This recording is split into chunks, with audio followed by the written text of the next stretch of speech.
Bonjour et bienvenue sur Mon Financier. Nous sommes le mardi 22 juillet. Hier, à la une de l'actualité, c'était bien évidemment la Russie. Alors, ça a l'air de se calmer un peu, alors que la bourse russe hier avait perdu encore plus de 2%, sixième baisse consécutive. Eh bien, ça a l'air de se calmer parce que Vladimir Poutine a décidé de mettre un peu la pression sur les rebelles, comme nous dit le Wall Street Journal.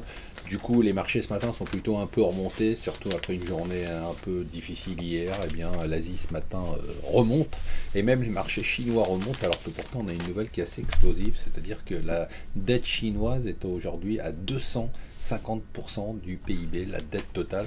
C'est quand même assez colossal. Alors, un dossier intéressant, si vous avez le temps de lire, alors comme c'est un peu les vacances, vous avez peut-être du temps à consacrer à ça, c'est d'expliquer pourquoi, en fait, à 70 ans après les accords de Bretton Woods, eh bien, le dollar est toujours la monnaie de réserve la plus écrasante, et expliquer aussi dans ce dossier des Échos, eh bien, pourquoi cette suprématie est remise en cause, et pour l'instant de façon extrêmement marginale. Alors, on a eu la loi Allure qui a été faite par notre bécassine nationale qui a plombé totalement le marché de l'immobilier, et puis on a eu la réduction ou la limitation des aides pour les emplois à domicile qui a fait que le travail au noir a totalement explosé et que les emplois à domicile officiels ont diminué.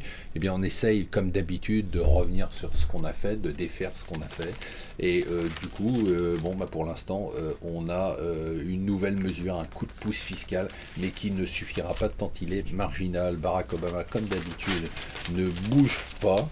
Il appelle Moscou à la décence. Voilà sa réaction violente après ce qui s'est passé.